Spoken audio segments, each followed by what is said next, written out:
नमस्कार, मी विशाल पाटील। हिवाळी अधिवेशनाच्या पहिल्या दिवशीच नागपूरमध्ये राजकीय वातावरण चांगलंच तापलंय। विरोधी पक्षनेते पदावरून सत्ताधारी आणि विरोधकांमध्ये खडाजंगी पाहायला मिळाली आहे। तर मुख्यमंत्री फडणवीसांपाठोपाठ अर्थमंत्री अजित पवारांनी राज्यावर आर्थिक ताण असल्याचं मान्य केल्याची माहिती मिळते आहे। दरम्यान वंदे मातरम गीताला 150 वर्ष पूर्ण झालेली असून संसदेमध्ये भाजप आणि काँग्रेसमध्ये चांगलीच जुंपलेली आहे। तर देशाचा श्वास सध्या गुदमरतोय, कारण देशातील प्रदूषणामध्ये वाढ झालेली आहे। दरम्यान इंडिगोच्या गोंधळानंतर आता विमान भाड्याची कमाल मर्यादा निश्चित करण्यात आलेली आहे। तसंच झेलेन्स्कींना भारत भेटीचं निमंत्रण देण्यात आलेलं आहे। तर कंबोडिया आणि थायलंडमध्ये पुन्हा एकदा संघर्ष, यासह पहिला ह्युमनॉइड रोबोट मॉल चीनमध्ये उभारण्यात आलेला आहे। आणि याचाच आढावा घेणार आहोत आजच्या न्यूज प्लॅनेटमध्ये। राज्याच्या हिवाळी अधिवेशनाची सुरुवातच वादावादीनं झालेली आहे। विधान भवनाच्या दोन्ही सभागृहांमधील विरोधी पक्षनेत्यांची पदं ही गेल्या वर्षभरापासून रिक्त असल्यानं सत्ताधारी आणि विरोधकांमध्ये जोरदार खडाजंगी सुरू झाली आहे। आणि याच मुद्द्यावरून आक्रमक झालेल्या महाविकास आघाडीच्या नेत्यांनी सत्ताधारी महायुतीवर टीका करत मुख्यमंत्र्यांच्या चहापानावर बहिष्कार टाकला। दरम्यान मुख्यमंत्री देवेंद्र फडणवीस यांनी विरोधकांच्या टीकेला उत्तर दिलेलं आहे। विरोधी पक्षनेत्यांचा निर्णय हा सर्वस्वी अध्यक्ष महोदयांच्या अखत्यारीमध्ये असणार आहे। अध्यक्ष आणि सभापती जो निर्णय घेतील तो आम्हाला मान्य असेल, यासाठी आमचा कोणताही आग्रह किंवा दुराग्रह नाही, असं फडणवीस यांनी ठामपणे सांगितलंय। तर दुसरीकडे विधान परिषद सभापती राम शिंदे यांनी या प्रकरणावरती स्पष्टीकरण दिलंय।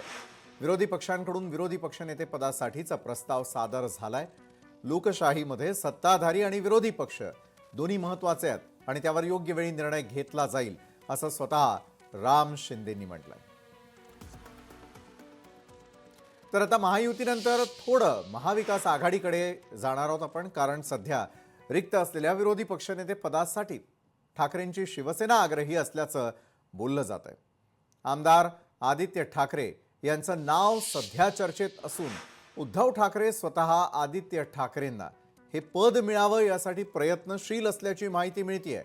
दरम्यान आदित्य ठाकरे हे सध्या गटनेते आहेत। त्यांना हे पद मिळाल्यास अनुभव मिळेल आणि ते आक्रमकपणे प्रचार करू शकतील, असा ठाकरे गटाचा कयास आहे। तर अगदी काही दिवसांपूर्वी याच पदासाठी अनुभवी आणि आक्रमक नेते भास्कर जाधव यांचं नाव आघाडीवरती होतं, मात्र आता भास्कर जाधव यांचं नाव मागं पडून आदित्य ठाकरेंचं नाव पुढे आलंय। विरोधी पक्षनेते पदासाठी कुणाचं नाव घेतलं जाईल हा अंतर्गत प्रश्न असून आम्ही त्यावर चर्चा करू, अशी प्रतिक्रिया भास्कर जाधव यांनी दिलेली असली तरी त्या आदित्य ठाकरेंच्या नावामुळे विरोधी पक्षनेते पदासाठी नाराज होऊ शकतात, अशी शक्यता वर्तवली जाते। बरं, या चर्चा उठण्यामागची देखील बरीच कारणं आहेत, तीही समजून घेणं गरजेचं आहे। कारण नुकतीच भास्कर जाधव आणि शिंदेंच्या शिवसेनेचे मंत्री प्रताप सरनाईक यांची नागपुरामध्ये एकाच हॉटेलमध्ये आल्यानं औपचारिक भेट झाल्याचं वृत्त आहे। अधिवेशनाचं कामकाज आणि विरोधी पक्षनेतेपद यावर दोन्ही नेत्यांमध्ये चर्चा झाल्याचंही कळत आहे। आणि यानंतर प्रताप सरनाईकांनी जी प्रतिक्रिया दिली आहे त्यावरून अनेकांच्या भुवया उंचावल्या आहेत। बघा, भास्कर जाधव मला भेटले, काही चर्चा झाली, काही राजकीय चर्चा झाली। शेवटी माझे जुने मित्र आहेत। 20 वर्ष सभागृहामध्ये ते आणि मी एकत्रितपणे काम करत असताना कोकणातले आमदार म्हणून आम्ही एक दुसऱ्यांकडे विविध कामांसाठी जात असतो। ते जेव्हा नगरविकासचे राज्यमंत्री होते तेव्हा मी त्यांच्याकडे माझं कामं घेऊन जायचो। आज मी परिवहन मंत्री आहे। त्यांच्या मतदारसंघामध्ये बसेसचा काही विषय आहे आणि काही नवीन बसेस त्यांना चालू करायच्या, त्या संदर्भात त्यांनी जर माझ्याशी चर्चा केली असेल तर मला असं वाटतं कोणाच्या पोटामध्ये दुखायची काही गरज नाही आहे। भास्कर जाधव आणि आम्ही चांगले मित्र, आणि शेवटी कसं आहे की राज्यामध्ये ऑपरेशन टायगर चालूच आहे, त्यामुळे त्याचानी याचा काही तुम्ही हे जुळवायची गरज नाही आहे। तर इकडे मात्र उदय सामंत आणि अंबादास दानवेंमध्ये देखील झुंपल्याचं पाहायला मिळालं, कारण विरोधी पक्षनेते पदावरून उदय सामंतांनी ठाकरेंवर निशाणा साधल्यानंतर दानवेंनी सामंतांना जोरदार चिमटा काढलाय। भास्कर जाधव साहेब हे एक आक्रमक नेते आहेत। अतिशय विधान परिषदेचा त्यांना अनुभव दांडगा आहे आणि अशा आक्रमक नेत्याला शांत करण्यासाठी युबीटीनं फक्त पत्र देऊन ठेवलंय की विरोधी पक्षनेता त्यांना करावं, पण ज्यावेळी खऱ्या अर्थानं करण्याची ज्यावेळी विरोधी पक्षनेता वेळ येईल त्यावेळी ते त्यांना करतील असं मला वाटत नाही. लॉलीपॉप ठरेल त्यांना. लॉलीपॉप असं म्हणणार नाही. लॉलीपॉप असेल तर त्याचे परिणाम त्यांना भोगावे लागतील. भास्करराव जाधव काही कोणत्या खुर्चीसाठी किंवा कोणत्या पदासाठी इकडं तिकडं जाणाऱ्या व्यक्तीपैकी नाही. भास्करराव जाधव एक स्वाभिमानी, आक्रमक आणि जनतेशी नाळ असलेलं नेतृत्व आहे. ठीक आहे, जसं उदय सामंत म्हणतात तशा पद्धतीनं स्वतः उदय सामंत खुर्ची पाहून पळून गेलेल्यापैकी भास्करराव जाधव नाही, असं माझं याविषयी ठाम मत. या सर्व घडामोडींमुळे हिवाळी अधिवेशन सुरू होण्यापूर्वीच राजकीय वातावरण चांगलंच तापलंय. दरम्यान पुढे जाण्याआधी महाविकास आघाडीची विधान भवनाच्या दोन्ही सभागृहांमधील संख्या, त्यावर एक नजर टाकूयात. तर विरोधी पक्षनेते पदासंदर्भामध्ये चर्चा सुरू असताना विधानसभा सदस्य संख्या ही जाणून घेणं आवश्यक आहे. यामध्ये ठाकरेंची शिवसेना तिच्याकडे आहेत 20 जण, काँग्रेसचे 16, शरद पवारांच्या राष्ट्रवादीचे 10.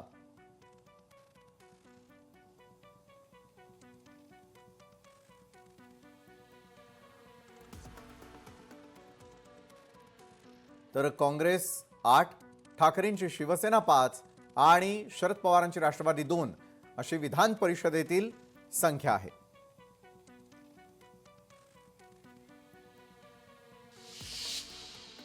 आणि या संदर्भात अधिक चर्चा करण्यासाठी आपल्यासोबत आहेत कायदेतज्ञ उल्हास बापट जोडले गेले आहेत.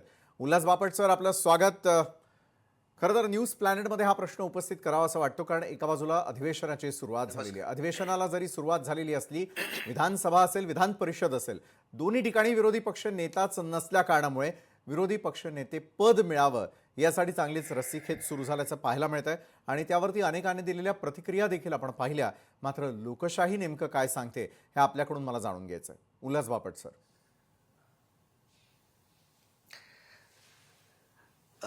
गेले 5-10 मिनिटं मी पाहत होतो राजकीय नेत्यांच्या प्रतिक्रिया. बरोबर. मी जे अनालिसिस करणार आहे ते फक्त कॉन्स्टिट्यूशनल अनालिसिस आहे. हो. आणि I am a completely non partisan person. त्या कुठल्याही पक्षाच्या बाजूने मी बोलत नाहीये. Definitely sir. मी हा जो मुद्दा आहे ऑपोजिशन लीडरचा, आज दिवसभर याच्याबद्दल बरेच प्रश्न माझ्याकडे विचारण्यात आले, तेव्हा 5 मिनिटात थोडक्यात तुम्हाला कॉन्स्टिट्यूशनल पोझिशन काय आहे ती सांगतो. प्लीज. 24 एप्रिल 73ला केशवानंद भारती खटल्याचा निकाल लागला आणि तिथे राज्यघटनेचं बेसिक स्ट्रक्चर बदलता येणार नाही असं त्यांनी सांगितलं. त्यामध्ये पार्लमेंटरी डेमोक्रेसी हा बेसिक स्ट्रक्चरचा भाग धरलेला आहे. आता आम्ही विद्यार्थ्यांना शिकवताना कॉन्स्टिट्यूशन आणि कॉन्स्टिट्यूशनलिझम यामध्ये फरक करतो. कॉन्स्टिट्यूशन म्हणजे कायद्यांनी जे लिहिलेलं आहे ते, आणि कॉन्स्टिट्यूशनलिझम म्हणजे घटनेचा जो आत्मा आहे, स्पिरिट आहे, त्याप्रमाणे वागण्याची पद्धत. तर यामध्ये फार मोठा फरक असतो. आता मला पंतप्रधान मोदींचं एक पत्र सगळ्याच नागरिकांना गेलं असणार, तसं माझ्याही ईमेलवर आलेलं आहे. 26 नोव्हेंबरला कॉन्स्टिट्यूशन डे असतो. त्या दिवशी त्यांनी असं म्हटलं की 2010ला मी गुजरातमध्ये संविधान सन्मान यात्रा काढली. त्यानंतर 2019ला मी कॉन्स्टिट्यूशन डोक्याला लावून हाच धर्मग्रंथ आहे भारताचा असं म्हटलं. तर माझं असं म्हणणं आहे की नुसतं असं करून चालणार नाही, तर त्याप्रमाणे वागणं पण महत्वाचं आहे. आता उदाहरणार्थ 93 कलमाखाली राज्यघटनेच्या डेप्युटी स्पीकर नेमायला पाहिजे हे लिहिलेलं आहे घटनेमध्ये. नेमलाय का डेप्युटी स्पीकर? नाही नेमले. तेव्हा घटनेप्रमाणे वागणं हे फार महत्वाचं असतं. आता सुभाष कश्यप जे सेक्रेटरी जनरल होते लोकसभेचे, त्यांच्या पुस्तकात त्यांनी व्याख्या दिली आहे की leader of the largest party in opposition should be recognised as opposition leader. त्यात त्यांनी असंही म्हटलंय की 1 म्हणजे कोरम जो लागतो 1 तेवढी संख्या त्या ऑपोजिशन पार्टीची असायला पाहिजे. आता एक गोष्ट फार महत्वाची लक्षात घ्या की ही लोकशाही जी आहे, पार्लमेंटरी लोकशाही, ही आपण इंग्लंडमधनं वेस्टमिन्स्टर मॉडेलमधनं घेतली आहे. तिथे 2 पार्टी सिस्टीम असल्यामुळे एक पंतप्रधान असतो आणि दुसरा ऑटोमॅटिकली ऑपोजिशन लीडर होतो. आपल्याकडे काय होतं, मल्टी पार्टी सिस्टीम असल्यामुळे एक पंतप्रधान होतो आणि दुसरा जो आहे तो ऑपोजिशन लीडर होऊ शकत नाही, कारण त्याला कदाचित 1 जागा नसतात. पण ज्याप्रमाणे सरकार कोअलिशननी म्हणजे संयुक्त सरकार स्थापन करता येतं, तसंच पार्लमेंटरी डेमोक्रेसी खाली ऑपोजिशन लीडर पण संयुक्त रीतीने मानता येतो. म्हणजे हे सगळे बाकीचे पक्ष एकत्र झाले आणि त्यांची संख्या जर का 1 वर गेली तर ऑपोजिशन लीडर नेमणं माझ्या मते आवश्यक आहे. बरं. माझ्या ज्ञानाप्रमाणे 1969 साली प्रथम काँग्रेस जेव्हा फुटली त्यावेळी प्रथम ऑपोजिशन लीडर नेमला गेला आणि त्यानंतर 77 साली salary and allowances of leaders of opposition parliament act 77 झाला. त्यात हे 1 पाहिजे असं लिहिलेलं आहे. घटनेत कुठेही ऑपोजिशन लीडरची व्याख्या दिलेली नाही किंवा 1 लोक पाहिजेत असंही म्हटलेलं नाहीये. बरं. त्यामुळे मला असं वाटतं की हा जो कोअलिशन गव्हर्नमेंट जसं असतं तसं कोअलिशन ऑपोजिशन करणं आवश्यक आहे. रोल जो आहे ऑपोजिशन लीडरचा तो कन्स्ट्रक्टिव्ह आहे, तो डिस्ट्रक्टिव्ह अजिबात नाहीये. बरं. लोकांचे गैरसमज असतात, त्यांनी सरकारच्या त्रुटी दाखवून द्यायच्या, त्याचप्रमाणे काय अपेक्षित आहे करणं हेही दाखवून द्यायचं असतं. आणि संसदीय लोकशाही जर का वृद्धिंगत करायची असेल तर ऑपोजिशन लीडर हा आवश्यक आहे असं जगभर पार्लमेंटरी डेमोक्रेसीमध्ये मानलं जातं. तेव्हा कारणं काहीतरी दाखवून ऑपोजिशन लीडर न नेमणं हे मला असं वाटतं घटनेच्या आत्म्याला किंवा स्पिरिट ऑफ द कॉन्स्टिट्यूशनला सोडू नये. मी पुन्हा क्लिअर करतो, मी कुठल्याही पक्षाच्या बाजूनी बोललेलो नाहीये. My only loyalty is to the constitution of India and to the democracy of India. त्यामुळे भारतीय संसदीय लोकशाहीच्या दृष्टीने ऑपोजिशन लीडर नेमायला पाहिजे दोन्ही गृहांमध्ये. म्हणजे लोकसभा राज्यसभा जसं तर तिथे विधानसभा विधान परिषद दोन्ही ठिकाणी ऑपोजिशन लीडर आवश्यक आहे असं 50 वर्ष मी कॉन्स्टिट्यूशन शिकवतोय, माझं मत आहे. बरोबर आहे. कायद्याच्या दृष्टीनं काय होऊ शकतं, घटनेच्या दृष्टीनं काय होऊ शकतं हे तुम्ही समजावून सांगण्याचा प्रयत्न केला. मला एक साधा प्रश्न आपल्याला आणखी विचारायचा आहे की ज्या वेळेला अपोजिशन लीडर्स नाही आहे वर्षभरापासून काय काय त्याचे दुष्परिणाम भोगावे लागू शकतात, दुसरीकडे कायद्यातल्या कुठल्या पळवाटांचा वापर करून ते निवडलं जात नाहीये असं तुमचं ऑब्झर्वेशन सांगतं. नाही, मी तुम्हाला खरं सांगू का, मी राजकारणात अजिबात जाणार नाही. परंतु ऑपोजिशन लीडर जो आहे त्याला कॅबिनेट दर्जा असतो, त्याला प्रतिष्ठा आहे आणि त्यामुळे अनेक समित्या नेमतात, त्याच्यावर त्याचा योगदान असतं. या माणसाला जर का नेमलं नाही तर त्याचे दुष्परिणाम होणारच, म्हणजे त्यात काहीच शंका नाही. पण मी जास्त सखोल याच्यात जाणार नाही. निश्चितच धन्यवाद. आपण वेळात वेळ काढून उल्हास बापट सर आमच्याबरोबर या संदर्भातली चर्चा केली. घटना नेमकं या संदर्भातलं काय सांगते हे समजावून सांगण्याचा तुम्ही प्रयत्न केला, त्यासाठी आभार आहे आपले. वळूया दिवसभरातील महत्त्वाच्या दुसऱ्या बातमीकडे. महाराष्ट्र सरकारच्या आर्थिक बाबतीमध्ये सध्या ओढाताण दिसून येते आणि याच पार्श्वभूमीवर उपमुख्यमंत्री आणि अर्थमंत्री असलेले अजित पवार यांनी देखील आपलं मत व्यक्त केलं. त्यांनी कबूल केलंय की राज्याची आर्थिक पातळीवरती ओढाताण सुरू असून परिस्थितीला लवकरात लवकर सुधारण्यासाठी अर्थ खातं प्रयत्नशील आहे. अजित पवारांनी सांगितलं की महसूल वाढवण्यासाठी आठवड्यातून एका दिवसाला उत्पादन शुल्क, महसूल आणि सहकार विभागांच्या बैठका नियमितपणे घेण्यात येणार आहेत. बरं, या बैठकींमध्ये प्रत्येक खात्याला ठराविक टार्गेट देऊन त्याप्रमाणे महसूल वाढवण्याचं काम करता येईल असं त्यांनी म्हटलंय. तसंच आर्थिक गाडी पुन्हा रुळावर आणण्यासाठी अनेक उपाययोजना हातात घेतल्या जात आहेत. सरकारला महसूल वाढवण्याचे आणि आर्थिक स्थिती सुधारण्याचे स्पष्ट ध्येय आहे आणि त्या अनुषंगानं प्रत्येक विभागानं ठोस कामगिरी करावी ही अपेक्षा अजित पवारांनी व्यक्त केलेली आहे. राज्यामध्ये सध्या एका बाजूला अधिवेशनाची सुरुवात झालेली असली तरी देखील नव्या आलेल्या सरकारच्या समोरची आव्हानं देखील कमी होत नसल्याचं दिसतंय. निवडणुकांच्या कार्यकाळामध्ये अनेक प्रकारच्या योजनांचा फार्स आणण्यात आलेला होता.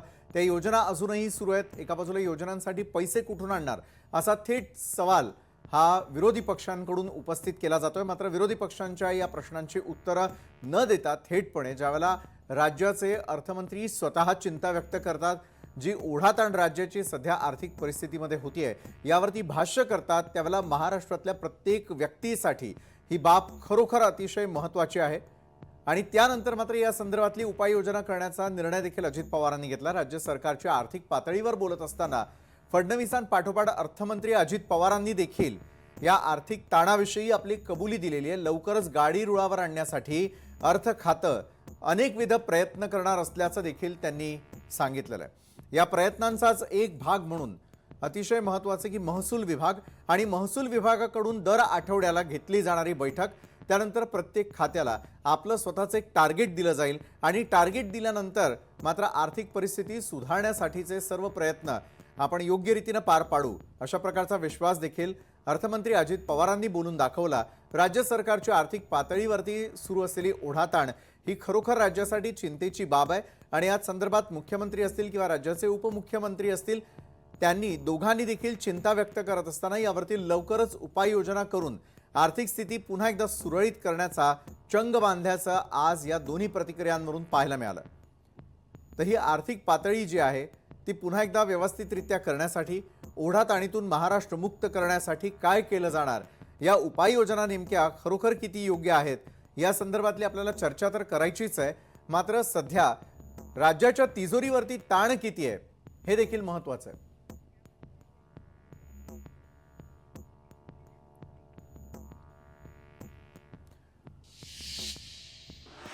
तर राज्यावरती प्रचंड प्रमाणामध्ये त्याच्या आर्थिक तिजोरीवरती असलेला परिणाम, त्यामुळे काय नेमकं होत आहे, राज्यावरती ताण येण्याची नेमकी कारणं काय हे जाणून घेण्यासाठी अर्थतज्ञ अजित अभ्यंकर आपल्यासोबत आहे. अजित अभ्यंकर सर, आपलं खूप खूप स्वागत लोकशाही मराठीच्या न्यूज प्लॅनेटमध्ये. मुख्यमंत्र्यांनी कबूल करून झालेलं आहे, उपमुख्यमंत्र्यांनी देखील म्हणजेच आपल्या अर्थमंत्र्यांनी देखील एक गोष्ट कबूल केलेली आहे की राज्याची आर्थिक परिस्थिती त्यामध्ये ताणाताण सुरू असल्याचं मान्य केलं जात आहे. मात्र यामागची मुख्य कारणं तुम्हाला काय वाटत आहेत? किती आर्थिक बोजा महाराष्ट्र राज्याच्या तिजोरीवरती या क्षणाला आहे आणि यावरती उपाययोजना काढण्यासाठी जसं महसूल विभागाचं एक उदाहरण देण्यात आलं की महसूल विभागाच्या प्रत्येक विभागाची एक एक बैठक घेतली जाणार, त्या बैठकीदरम्यान त्यांना टार्गेट्स दिले जाणार, त्यामुळे तरी तिजोरीवरचा ताण कमी होईल का, तिजोरीमध्ये आवक वाढेल का, काय वाटतंय अजित सर? बघा, हा जो काय तिजोरीवरचा ताण आहे हा कुठच्या तरी बाह्य कारणाने निर्माण झालेला नाहीये. बरं. किंवा अपघाती कारणाने निर्माण झालेला नाहीये. हा ताण ज्या कारणामुळे निर्माण झालेला आहे ते मुख्य कारण यांनी कुठल्याही कारणाशिवाय, कुठल्याही नियोजनाशिवाय, ते लाडकी बहीण असेल किंवा तत्सम तशा स्वरूपाच्या ज्या काही तथाकथित योजना या नावाने निवडणुकीच्या योजना जाहीर केल्या त्याचा ताण आहे. आणि मी तुम्हाला आता इथं जर एक टेबल जर शेअर करता आलं स्क्रीनवरती तर मला आवडेल. मला माहित नाही whether you can do it, पण माझ्या तुम्ही समोर दाखवू शकता, आम्ही ते झूम करून दाखवूयात आपल्या प्रेक्षकांपर्यंत, जे तुम्ही दाखवण्याचा प्रयत्न करताय अजित सर. ओके मी आता एक शेअर करतो, इथं स्क्रीन शेअर करतो मी माझा आता, आणि एक अर्धा सेकंद द्या मला. हो, ते मी व्यवस्थित स्क्रीन शेअर करतो तुम्हाला. आणि एक मिनिट फक्त. हा, तर मला निश्चित, वाटतं आम्ही तुम्हाला पाहू शकतो आता, तुम्ही दाखवू स्क्रीन शकता. दिसतोय आता. हो हो. आता मी इथं हा पूर्ण आता मोठा केलेला आहे स्क्रीन इथं. आता इथं तुम्हाला हे जे मी आता वेबसाईट दाखवतोय ही गव्हर्नमेंटची वेबसाईट आहे. बरं. त्याला BEMS म्हणजे budget estimation allocation and monitoring of expenditure याच्याबद्दलची गव्हर्नमेंटची ऑफिशियल महाराष्ट्र गव्हर्नमेंटच्या वेबसाईटवरचं एक पेज मी ओपन केलेलं आहे. वरती तुम्हाला दिसत असेल महाराष्ट्र गव्हर्नमेंट.in यांच्यावरचं ते बीम्स नावाचा एक मेनू असतो त्याच्यातला आहे. आता जर तुम्ही तो पाहिलं तर माझा एरो इथं तुम्हाला दिसत असेल. हा एरो जिथे दिसतोय 25-26 हे आर्थिक वर्ष आहे. एप्रिल पासून डिसेंबर पर्यंत खर्च किती झाला प्रत्यक्ष याचे आकडे आहेत.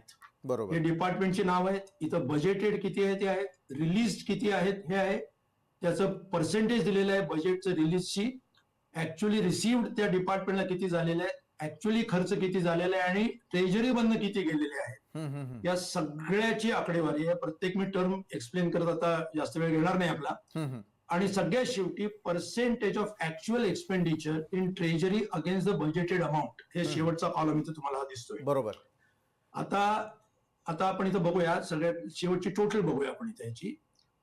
म्हणजे साधारणपणे एक 28-29 डिपार्टमेंटची ही सगळी टोटल आहे. 8,36,740 कोटी वरचे पॉईंट सोडून द्या, एवढं आपलं एक्सपेंडिचरचं बजेट आहे या वर्षाचं 25-26चं. त्यातलं रिलीज केलेलं आहे सरकारने 3,87,558, म्हणजे 50% कमी. आता बजेटचे फक्त आता 3 महिने शिल्लक राहिलेले आहेत. डिसेंबर महिना संपल्यात जमा आहे, म्हणजे आता थोडे दिवसात संपल्यात किंवा निम्मा अधिक संपलेला आहे. आता याच्यातून हा जे पर्सेंटेज आहे म्हणजे बजेटेड अँड रिलीज्ड त्याचं 46% पर्सेंटेज आहे. त्याच्यानंतर त्यातलं रिसिव्ड जर पाहिलं तर त्याच्यापेक्षा अजून ते कमी आहे.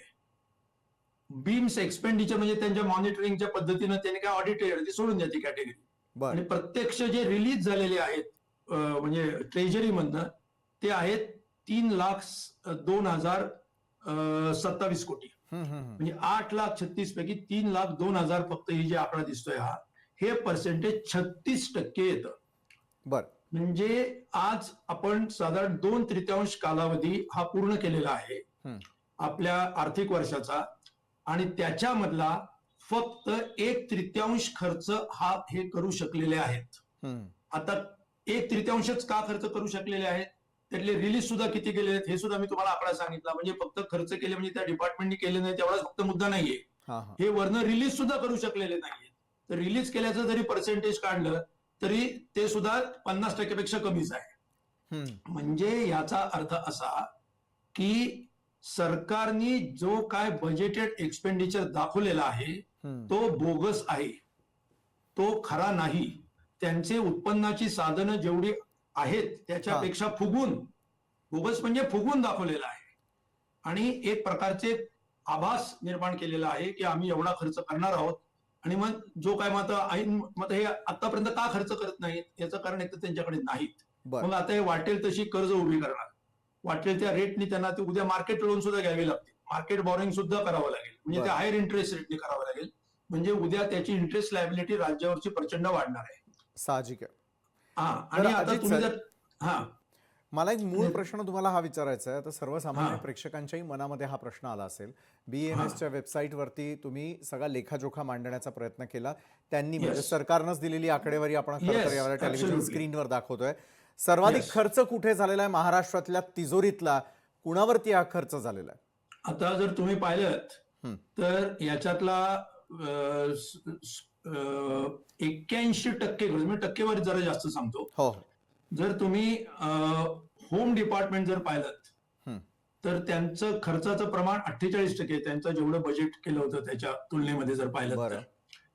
आणि रेव्हेन्यू आणि फॉरेस्ट यांनी त्यांच्या बजेटेड पैकी 81% खर्च केलेला आहे. हम्म, हम्म, हम्म, हम्म. रेव्हेन्यू आणि फॉरेस्ट लक्षात घ्या. तर रेव्हेन्यू बरोबर. डिपार्टमेंट हे काय काम करतं हे आपल्या बऱ्याच लोकांना माहिती आहे, काय स्वरूपाचं काम त्यांच्याकडे असतं. हम्म, हम्म. तेव्हा ते काम ते चोख करतायत.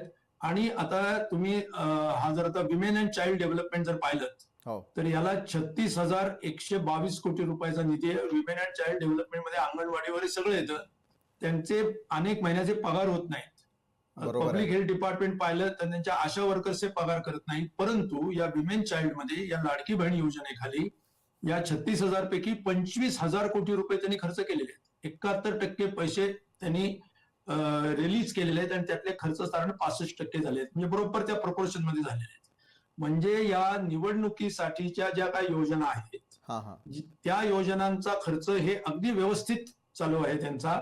परंतु त्यांना जो आपला महत्वाचा जो उच्चार्थ घ्या फूड अँड सिव्हिल सप्लाय हा जर तुम्ही घेतला हम्म, हम्म, हम्म. 15,144 कोटी रुपयाचा त्याचं अलोकेशन आहे. हम्म. आणि त्यातला खर्च फक्त 396 कोटी झालाय. म्हणजे 2% फक्त त्याचा खर्च झाला. बरोबर.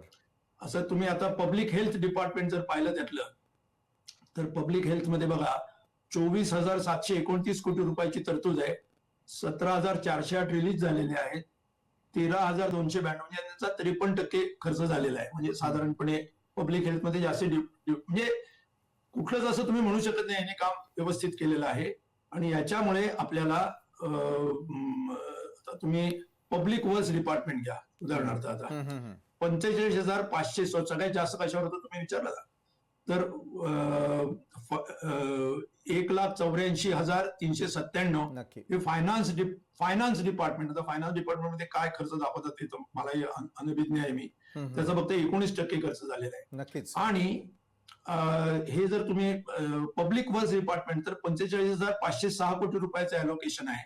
हम्म, त्याला रिलीज 20,000 केलेले आहेत आणि प्रत्यक्षामध्ये खर्च 1,473 कोटी रुपये झालेले, 3% फक्त खर्च झालेला आहे. हा हा हा. म्हणजे याचा अर्थ असा की सार्वजनिक बांधकाम पब्लिक वर्क्स ज्याला आपण म्हणतो याचा म्हणजे योजनांचा खर्च ना, शेवटी योजनामध्ये सरकारला मोठ्या प्रमाणात पब्लिक वर्क्स मध्ये खर्च करावा लागतो. हो. तिथं 3% खर्च झालेला आहे. आणि लाडक्या बहिणीसारख्या ज्या यांच्या निवडणुकीच्या ज्या योजना आहेत त्याच्यावरती ते मोठ्या प्रमाणात कर सुटलेले आहेत, त्याला प्रोव्हिजन देत आहेत. याचा अर्थ असा की प्रत्यक्षामध्ये तुम्ही जे खाती असतात त्याचे ऑपरेटिव्ह पार्ट असा आहे, त्या खात्यांना अलोकेट केलेले असतात, परंतु ते पैसे त्यांना प्रत्यक्षामध्ये दिले जात नाहीत. त्यांना सांगितलं जातं की आता आपण काही देऊ शकत नाही, थांबा, खर्च करू नका. खरंय, आणि धक्कादायक म्हणून आहे. ते पैसे थांबलेले असतात. हम्म, हम्म, हम्म. तेव्हा ही सरकारची, आमचे माननीय महात्मा म्हणायला पाहिजे त्यांना आता, कारण दुसरे काय माझ्या तोंडात शब्द येत नाही, देवेंद्र फडणवीस यांनी अत्यंत आत्मविश्वासाने सांगितलं की हे राज्य जे आहे ते दिवाळखोरीच्या उंबरठ्यावरती नाहीये.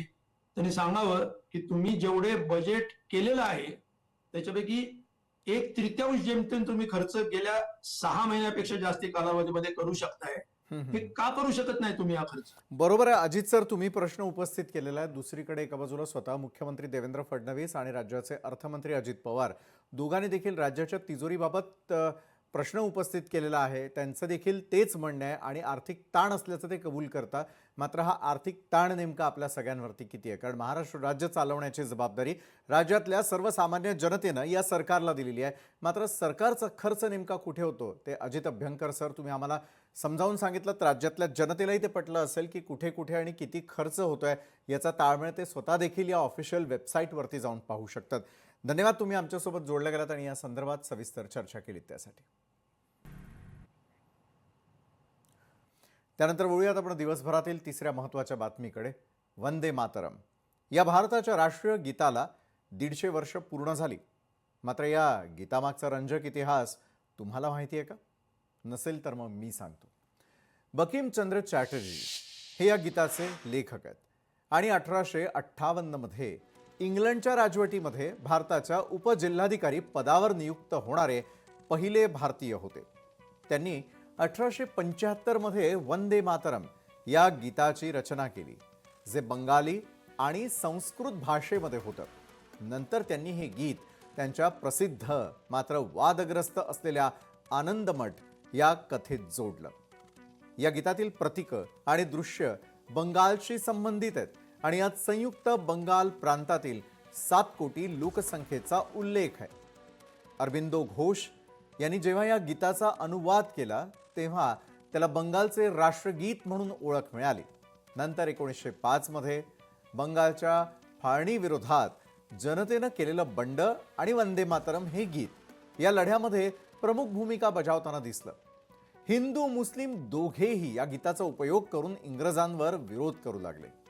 या गीताला रवींद्रनाथ टागोर यांनी सुंदर सूर दिला आणि त्यानंतर प्रत्येक क्रांतिकारी फक्त वंदे मातरमचाच नारा देऊ लागला आणि मग अशा प्रकारे वंदे मातरम हे गीत भारतीय स्वातंत्र्य लढ्याचं एक महत्त्वाचं प्रतीक बनलं.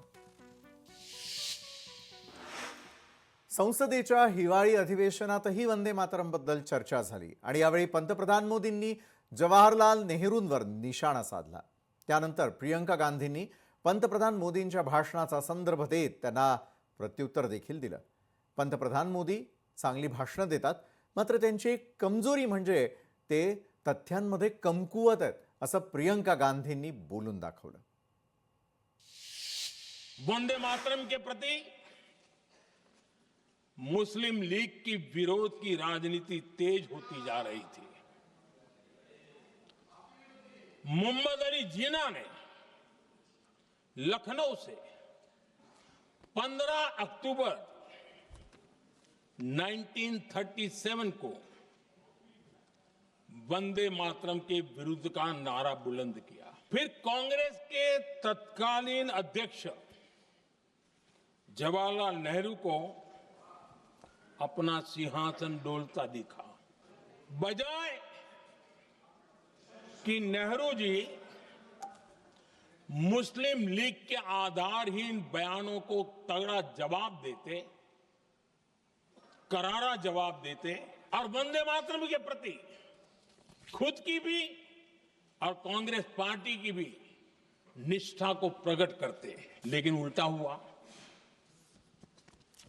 वो ऐसा क्यों कर रहे वो तो पूछा ही नहीं, न जाना, लेकिन उन्होंने वंदे मातरम की ही पड़ताल शुरू कर दी. मुस्लिम लीग के सामने घुटने टेक दिए और मुस्लिम लीग के दबाव में किया. और कांग्रेस का ये तुष्टीकरण की राजनीति को साधने का एक तरीका था। कांग्रेस वंदे मातरम के बंटवारे के लिए झुकी, इसलिए कांग्रेस को एक दिन भारत के बंटवारे के लिए झुकना पड़ा। सर भाषण बहुत अच्छा देते हैं, लेकिन तथ्यों के मामले में कमजोर पड़ जाते हैं। बहुत कमजोर। इसमें भी एक कला होती है कि तथ्यों को किस तरह से जनता के सामने रखा जाए। बंगाल का चुनाव आ रहा है। सुनिए सुनिए सुनिए सुनिए, हाँ कोई बात नहीं, हम तो देश के लिए हैं, हम देश के लिए हैं। आप चुनाव के लिए हैं, हम देश के लिए हैं। हम जितने भी चुनाव हारे, हम यहाँ बैठे रहेंगे और आपसे लड़ते रहेंगे और आपकी विचारधारा से लड़ते रहेंगे। क्या सत्ता पक्ष के हमारे साथी इतने अहंकारी हो गए हैं कि अपने आप को महात्मा गांधी जी से, रविंद्रनाथ टैगोर जी से, राजेंद्र प्रसाद जी से, बाबा साहब अंबेडकर जी से, मौलाना आजाद जी से, सरदार पटेल जी से, सुभाष चंद्र बोस जी से बड़ा समझने लग गए हैं? मोदी जी का अपने भाषण में ही कहना कि राष्ट्रगीत को एक विभाजनकारी सोच द्वारा काटा गया, उन सब महापुरुषों का अपमान है जिन्होंने अपना पूरा जीवन इस देश की आजादी की लड़ाई में झोंक दिया। वंदे मातरम को विभाजित करने का आरोप लगाकर आप पूरी संविधान सभा पर आरोप लगा रहे हैं, उसके हर एक नेता को दोषी ठहरा रहे हैं। यह हमारी संविधान सभा और हमारे संविधान का खुला वार है।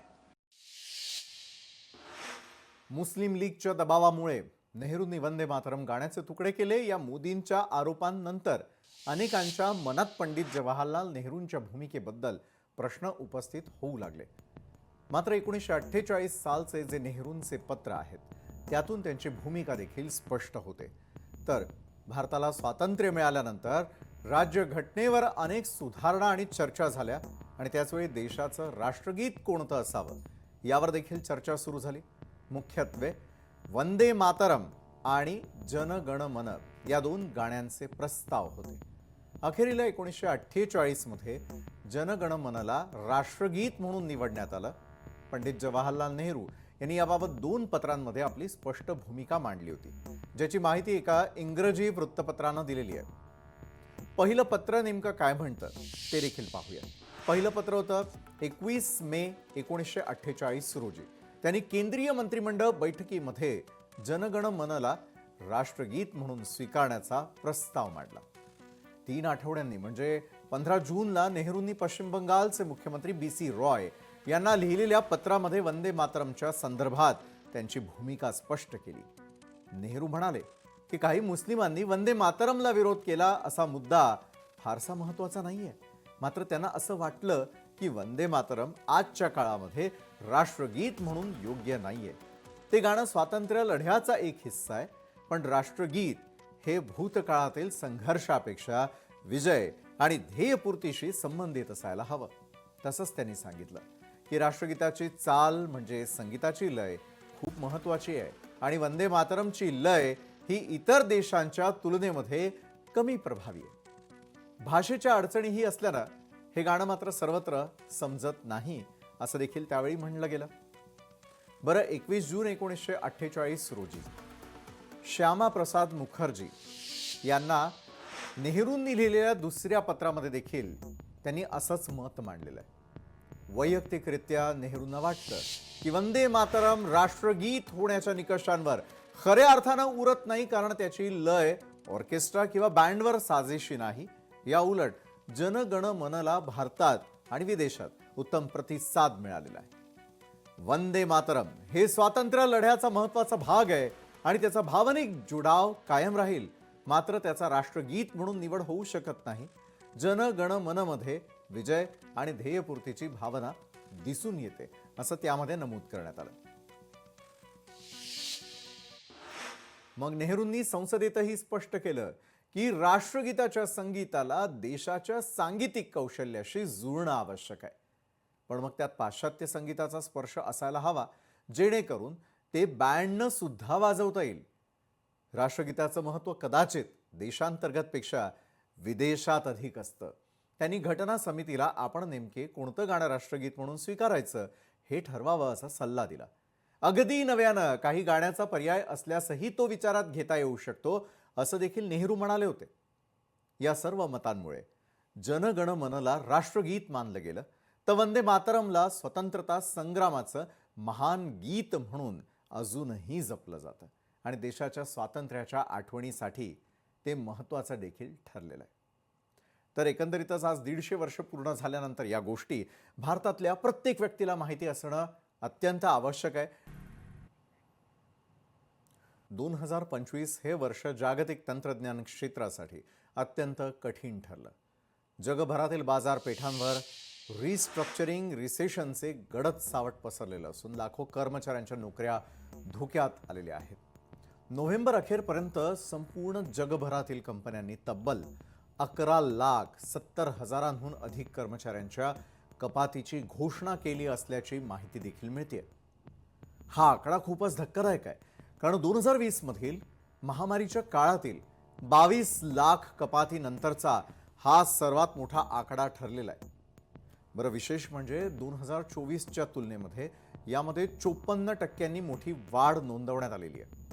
पण या परिस्थितीमागे बरीच कारणं देखील आहे, जसं की एआयचा वाढता वापर, तसंच ढासळता विकास दर, त्यानंतर ऑटोमेशनचा वाढता वापर, तसंच महामारीच्या काळामध्ये झालेली अतिरिक्त कर्मचारी भरती ही प्रमुख कारणं यासाठी कारणीभूत ठरलेली आहेत. बरं, या कपातीचा फटका सगळ्याच क्षेत्रांना बसला असला तरी देखील टेक, स्टार्टअप, बँकिंग आणि वित्तीय सेवा क्षेत्राला सर्वाधिक मोठा फटका बसलाय. सरकारी आणि रिटेल क्षेत्रातही मोठ्या प्रमाणात कपात झालेली आहे. बरं, या गंभीर परिस्थितीचे पडसाद अमेरिका आणि भारतामध्ये उमटताना देखील दिसत आहे. जगामध्ये नोकर कपातीमध्ये अमेरिका सर्वात पुढे आहे, कारण त्या ठिकाणी ऑक्टोबरपर्यंत 10,99,500 जणांना नोकरीवरून काढून टाकण्यात आलेलं आहे. हीच संख्या पुढे वाढून 11,70,000हून अधिक झालेली आहे. बरं, सरकारी क्षेत्रामधील 3,07,638 पदांना फटका बसताना दिसला, कारण एलॉन मस्क आणि विवेक रामास्वामी यांच्या नेतृत्वाखालील डिपार्टमेंट ऑफ गव्हर्नमेंट इफिशियन्सी या नवीन विभागामुळे सार्वजनिक प्रशासनातील 3,07,638 पदांवर याचा परिणाम झालेला आहे. बरं, त्यानंतर खाजगी क्षेत्रातही मोठ्या प्रमाणावरती नोकर कपात झाली आहे. बरं का, इंटेल, मायक्रोसॉफ्ट आणि गुगलनं एआय तंत्रज्ञानाच्या एकत्रीकरणामुळे मोठ्या प्रमाणावर कर्मचारी कपात केली आहे. JP मॉर्गन आणि सिटी ग्रुप यांसारख्या बँकांनी तर उच्च व्याजदर आणि व्यवसायातील मंदगतीमुळे मनुष्यबळ कमी केलेलं आहे. दरम्यान भारतामधील नोकर कपातीबद्दल कोणी बोलत नसलं तरी देखील या ठिकाणी देखील याची झळ बसताना दिसतेय. त्याला कारणही तसंच आहे, कारण $283 अब्ज IT क्षेत्रामध्ये वर्षा अखेरीला 50,000 नोकऱ्या कमी होण्याची भीती व्यक्त केली जाते. नुकतीच TCSनं 12,000हून अधिक कर्मचाऱ्यांची कपात केली. 2030 पर्यंत IT क्षेत्रामध्ये एकूण 5 लाख नोकऱ्या धोक्यात येण्याची भीती आहे. एआयच्या वाढत्या वापरामुळे सॉफ्टवेअर इंजिनिअरिंगमधील मनुष्यबळामध्ये 20 ते 30% घट झालेली आहे. ॲमेझॉन आणि मेटा कंपन्यांनी AI फर्स्ट मॉडेल्स स्वीकारल्यामुळे हजारो कर्मचाऱ्यांनी नोकऱ्या गमावल्या. आणि त्यानंतर स्टार्टअप्सकडे देखील लक्ष वेधूयात. बायजू सारख्या एडटेक आणि फिनटेक कंपन्यांना सर्वाधिक फटका बसलेला आहे. बरं, नोव्हेंबरपर्यंतची आकडेवारी जर आपण पाहिली, 50हून अधिक स्टार्टअप्सनी 6,716 कर्मचाऱ्यांना नोकरीवरून काढून टाकलं. जगभरामध्ये स्टार्टअप्समधून एकूण 1 लाखांपेक्षा अधिक नोकऱ्या गेल्यात. अवाजवी विस्तार आणि निधीची कमतरता ही भारतीय स्टार्टअप्स समोरील मुख्य आव्हानं आहेत.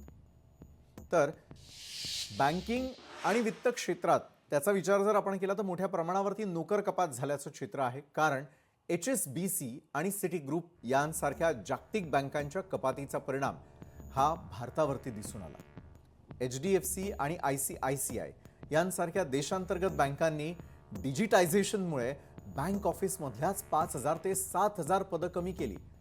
बँकिंग क्षेत्रामधील एकूण कपात ही 1 लाखाच्या पुढे गेलेली आहे.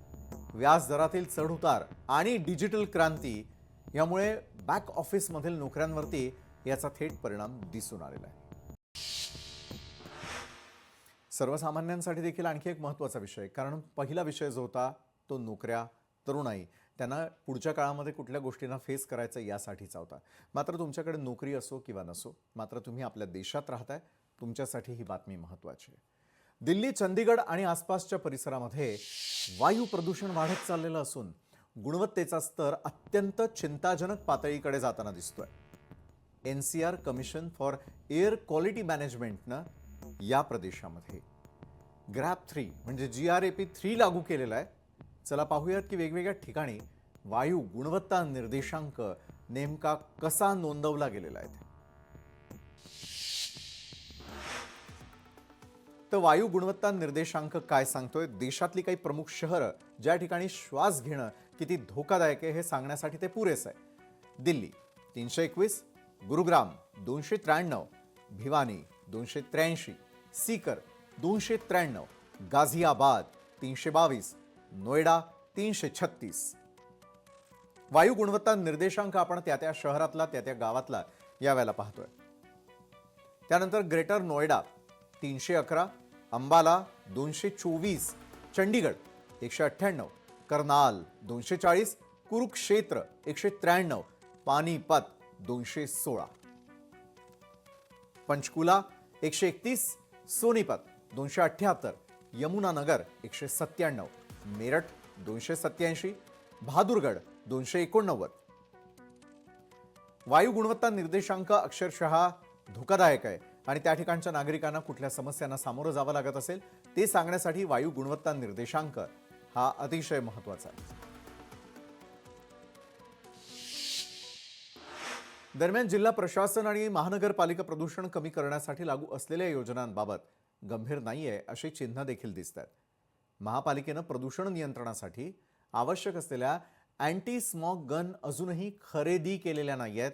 तर ही उपकरणं रस्त्यावरची धूळ नियंत्रित करण्यामध्ये सर्वाधिक उपयुक्त मानली जातात. तसंच शहरामध्ये धूळ काढण्यासाठी काही यंत्र असली तरी देखील त्याचा प्रभाव जो आहे तो सर्वत्र जाणवलेला नाहीये. अनेक रस्त्यांवरती तर जाड धुळीचे थर अजूनही कायम आहेत. शहरातील हवेमध्ये PM 2.5 आणि PM10 या प्रदूषित कणांची मात्रा सामान्यपेक्षा खूप जास्त नोंदवली गेलेली आहे.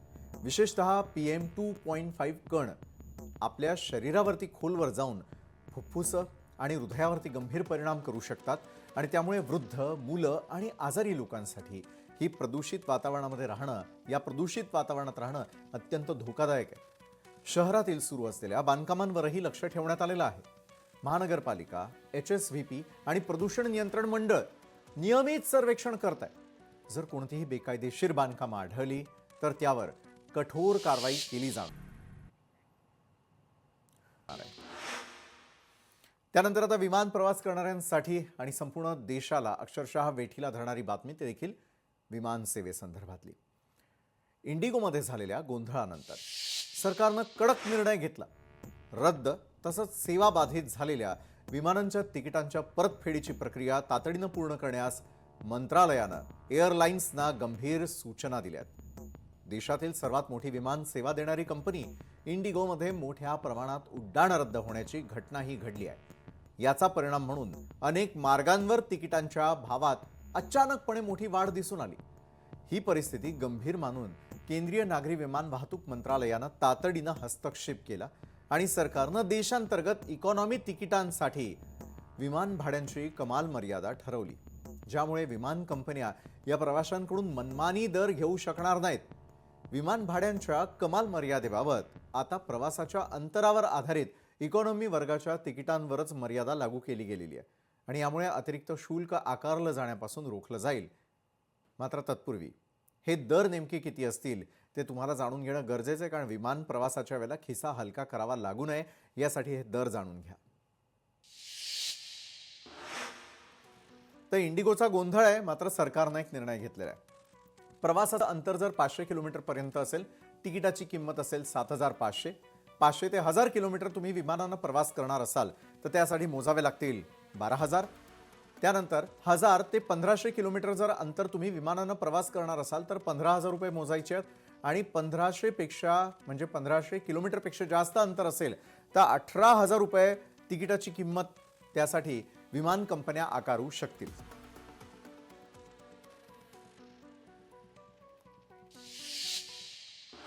सरकारनं इंडिगोसह सर्व एअरलाइन्सना कडक आदेश दिलेला आहे की रद्द झालेल्या किंवा सेवा बाधित झालेल्या तिकिटांची रक्कम रविवार म्हणजे 7 डिसेंबर रात्री 8 वाजेपर्यंत प्रवाशांना परत करावीच, अन्यथा कडक कारवाई केली जाईल.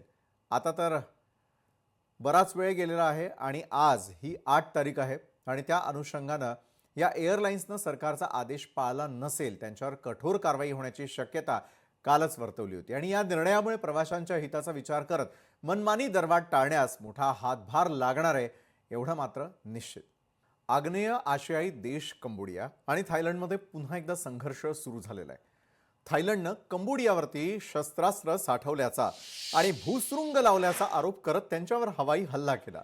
अमेरिकेचे अध्यक्ष डोनाल्ड ट्रम्प यांनी केलेल्या शांतता करारानंतर दोन्ही देशांमध्ये शांतता प्रस्थापित झाली. मात्र शत्रुत्वाची आग विझलेली नसून पुन्हा एकदा त्याच आगीमध्ये भर घालत थायलंडनं आज सकाळी कंबोडियन लष्करी तळांवर हवाई हल्ला केला होता.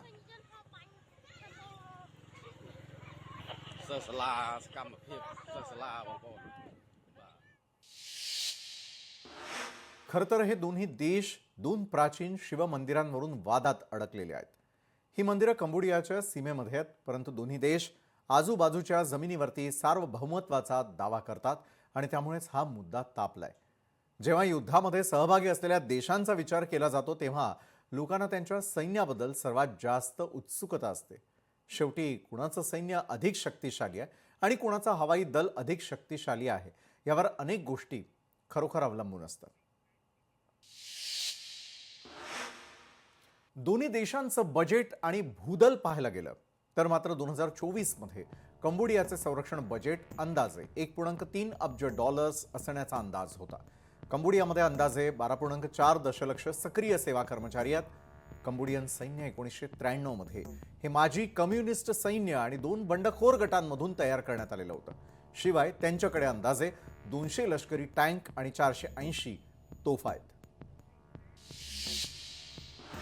दुसरीकडे थायलंड अमेरिकेच्या प्रभावाखाली आहे आणि कंबोडियाला खरं तर 5.7 अब्ज इतके डॉलर्स महत्त्वपूर्ण लष्करी बजेट आहे. तर अमेरिकेचा गैर नाटो मित्र म्हणून ओळखल्या जाणाऱ्या थायलंडमध्ये 3,60,000 सक्रिय सेवा कर्मचारी आहेत आणि त्यांच्याकडे 400 टँक, 1200हून अधिक चिलखती वाहनं आणि अंदाजे 2600 तोफखाना शस्त्र आहेत. शिवाय त्यांच्या सैन्याची एक स्वतंत्र विमान वाहतूक शाखा देखील आहे. थायलंड हवाई दल तर शक्तिशाली आहेच. इकडे कंबोडियाच्या हवाई दलामध्ये 1500 लष्करी कर्मचारी आहेत आणि त्यांच्याकडे 10 वाहतूक विमानं आणि 10 वाहतूक हेलिकॉप्टरचा एक छोटा हवाई ताफ आहे. त्यांच्याकडे कोणतेही लढाऊ विमान नाही आहेत, परंतु त्यांच्याकडे 16 इतर हेलिकॉप्टर आहेत, ज्यात 6 सोव्हिएत काळातील Mi-17 आणि 10 चीनी Z9 आहेत. एकंदरीतच युद्ध सुरू आहे, तर दुसरीकडे मात्र थायलंडचे हवाई दल आग्नेय आशियामधील सर्वात बलवान मानले जातात आणि त्यांच्याकडे अंदाजे 46,000 कर्मचारी आणि 112 लढाऊ विमानं आहेत. त्यात 28 F-16, 11 स्वीडिश ग्रिपेन जेट आणि डझनभर हेलिकॉप्टर्स देखील आहेत. तर नौदलातही थायलंड मात्र अग्रेसर आहे. नौदलाच्या अहवालांनुसार थाई नौदलामध्ये अंदाजे 2,800 कर्मचारी आहेत, ज्यात 1500 नौदल पायदळ आहेत आणि त्यांच्याकडे 13 गस्त आणि किनारी जहाजं आणि एक लँडिंग क्राफ्ट देखील आहे. दुसरीकडे थाई नौदलाकडे एक मजबूत शस्त्र प्रणाली आहे आणि त्यांच्याकडे 70,000 कर्मचारी आहेत, ज्यात नौदल, विमानचालन, मरीन कॉम्स, किनारी संरक्षण आणि अनिवार्य सैन्य यांचा देखील समावेश आहे. त्यांच्याकडे एक विमानवाहू जहाज आहे, 7 फ्रिगेट आहेत आणि 68 गस्त आणि किनारी युद्धनौका देखील आहेत. नौदलाकडे स्वतःची हवाई शाखा देखील आहे, जी असंख्य विमानं आणि हेलिकॉप्टरनं सुसज्ज अशी मानली जाते. बरं, हे सगळं आपण ताकद पाहिल्यानंतर एकूणच काय तर दोन्ही देशांच्या लढाऊ दलाकडे असलेल्या सैन्य आणि शस्त्रांच्या आकडेवारीवरून सध्या थायलंड हा देश शक्तिशाली असल्याचं पाहायला मिळत आहे. तर थायलंड अमेरिकेच्या प्रभावाखाली असल्यामुळे थायलंडची ताकद आणखी वाढण्याची शक्यता आहे आणि त्यामुळे सध्या तरी विजयाचं पारडं हे थायलंडच्या बाजूनं झुकलेलं आहे. त्यानंतर वळूयात एका मोठ्या बातमीकडे. ह्युमनॉइड रोबोट, असा रोबोट जो माणसांसारखा दिसतो आणि वागतो देखील. AI, मशीन लर्निंग आणि सेन्सर्सनं सुसज्ज असलेल्या या ह्युमनॉइड रोबोट्सचा जगातील पहिला मॉल चीनमध्ये उघडण्यात आलेला आहे. चीनच्या बीजिंगमधील यिझुआंगमध्ये हा मॉल उघडलेला आहे. तर या मॉल शेजारी रोबोट थीम रेस्टॉरंट देखील आहे. ही उच्च तंत्रज्ञानाची ठिकाणं दैनंदिन जीवनामध्ये ह्युमनॉइड रोबोट्सची क्षमता दाखवून देतात आणि त्यामुळे दैनंदिन जीवनामध्ये ह्युमनॉइड रोबोट्सचा वापर अगदी सुरू झालेला आहे एवढं निश्चित.